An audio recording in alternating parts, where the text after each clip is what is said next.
సరిహద్దుల్ని సైనికులు కాపాడితే ఒక జాతి ఆత్మను సాహిత్యం కాపాడుతుంది అని నేను ఖచ్చితంగా నమ్ముతాను.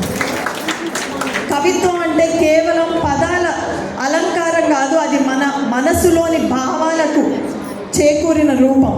సాహిత్యం అంటే కేవలం పుస్తకాల్లో ఉండే అక్షరాలు కాదు, ఇది సమాజానికి దిక్సూచి. చరిత్రను రాజులు సృష్టిస్తే ఆ చరిత్రను శాశ్వతంగా జీవింపచేసేదే రచయితలు అని నేను ఈ సందర్భంగా తెలియజేస్తూ, రచయితలకి నేను ఎన్నో ఉపన్యాసాలు ఇచ్చాను, కానీ ఎన్ని వందల ఉపన్యాసాలు ఇచ్చినా ఒక కవిత్వం 100 ఉపన్యాసాల కంటే బలంగా మాట్లాడుతుందని నేను గర్వంగా తెలియజేస్తున్నాను. ఈరోజు రచయితల మహాసభలు పెట్టలేదండి, రచయిత్రుల మహాసభలు పెట్టారు. అది వారి దూరదృష్టికి ఖచ్చితంగా నిదర్శనం.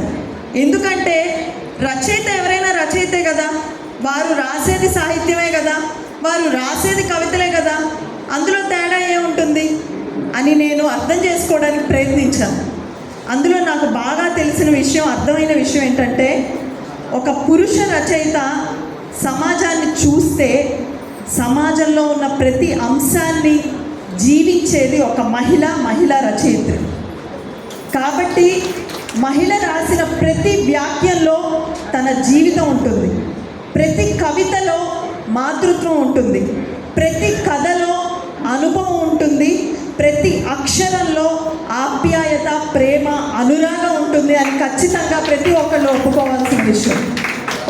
అది మీ అందరిలో ఇక్కడ ఉన్న కూర్చున్న ప్రతి ఒక్కరిలో కూడా అది ఉంది. ఇందాక లక్ష్మీప్రసాద్ గారు మాట్లాడుతున్నారు, రజనీ గారు మాట్లాడుతున్నారు, తెలుగులో మేమందరూ తెలుగు మీడియమే అన్నట్టు, తేజస్వి అన్నట్టు మేము తెలుగు అమ్మాయిలం, కానీ ఆ ఇంగ్లీష్ ఎడ్యుకేషన్లో పడిపోయి చాలా తెలుగు పదాలు కూడా మాకు ఇంకా వాళ్ళు మాట్లాడుతుంటే అది ఇటాలియన్ లాటిన్ లాగా ఉందన్నమాట. అంటే we understand now where we stand. Telugu language పట్టులో మేము ఎక్కడున్నాం అనేది మాకు అర్థమవుతుంది. ఎందుకంటే అప్పుడే తెలుగు ఒక సబ్జెక్ట్ లాగా ఉండి కూడా మేము ఇలా ఉంటే, ఇప్పుడున్న ఏదైతే ఇంటర్నేషనల్ ఎడ్యుకేషన్ సిస్టమ్ వచ్చేసి చాలామంది పిల్లలకి తెలుగు మాట్లాడటం కానీ, అసలు రాయటం వదిలేసేయండి, చదవటం కానీ మాట్లాడటం కూడా రాలేదు. నన్ను అందరూ అడిగేవాళ్ళు, నీకు తెలుగు వచ్చాను, నేను చాలా గర్వంగా చెప్పేదాన్ని, ఎస్ నేను రాయగలను, చదవగలను. కానీ ఈరోజు ఎవరు చెప్తారంటే తెలుగు రాదని చెప్పడం ఫ్యాషన్ అయిపోతుంది ఇప్పుడు పిల్లలు. అదేంటో నామోషి, తెలుగు వచ్చంటే అది నామోషిలాగా పిల్లలు ఫీల్ అవుతున్నారు.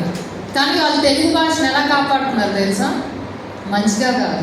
ఇందాక ఏదైతే మీరు ఒక తీర్మానం తీసుకున్నారో, ముఖ్యంగా సోషల్ మీడియాలో కానివ్వండి, లేకపోతే రాజకీయ నాయకుల్లో కానివ్వండి, చాలామంది పిల్లలు కూడా ఆ తెలుగు నేర్చుకుంటున్నారు తప్పితే, ఏదైతే మనం ఒకరిని వ్యక్తిత్వ హననం చేయడానికి కానివ్వండి, వాళ్ళు ఏదైతే ఒక మానసికంగా వాళ్ళని ఇబ్బంది పెట్టడానికి కానివ్వండి, ఏదైతే తెలుగు వాడుతున్నారో అది పిల్లల్లో ఈజీగా పట్టేస్తున్నారు. లక్ష్మి గారు బెంగళూరు.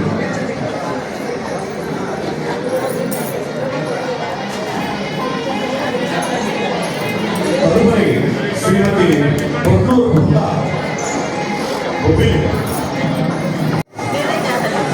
దయచేసి అందరూ భోజనం చేసి వెళ్ళవలసిందిగా మరీ ప్రార్థిస్తున్నాం. శ్రీమతి పాండరంగి శాంతి గారు పల్లాకి, శ్రీమతి దొంగరాజు స్వాతి గారు విజయవాడ, శ్రీమతి కన్నేరు రాజలక్ష్మి గారు,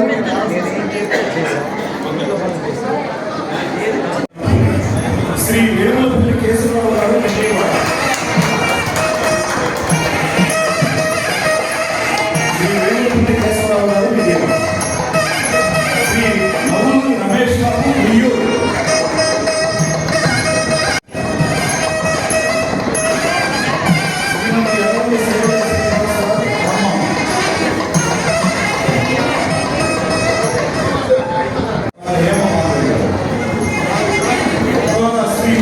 దాస్ గారు విజయవాడ,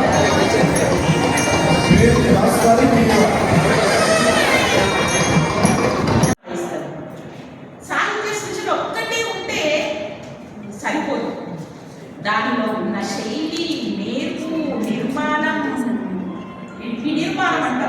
డీకన్స్ట్రక్షన్లోకి వచ్చేస్తున్నాం ఇప్పటికి. అదేవిధంగా అభివ్యక్తి, దాన్ని ఎక్స్ప్రెషనిజం అంటున్నాం, ప్రతీకలు సింబాలిజం అంటున్నాం.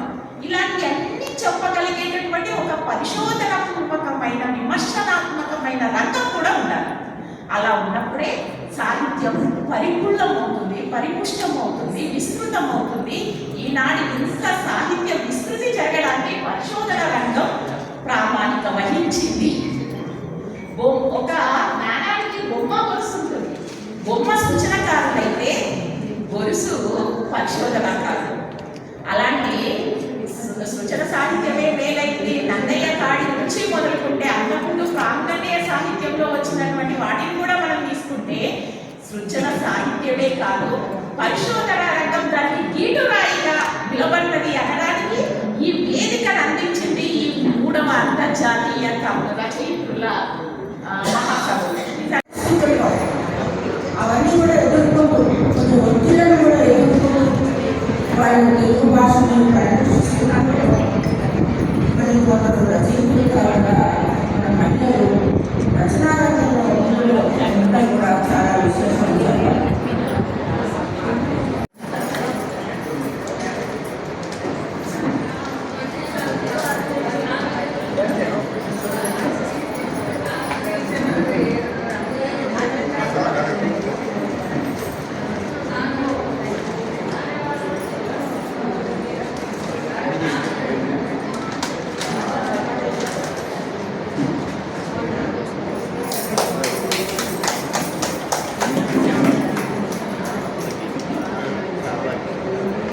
అందరికి ఇవ్వలేండి, కొంచెం ఆగండి.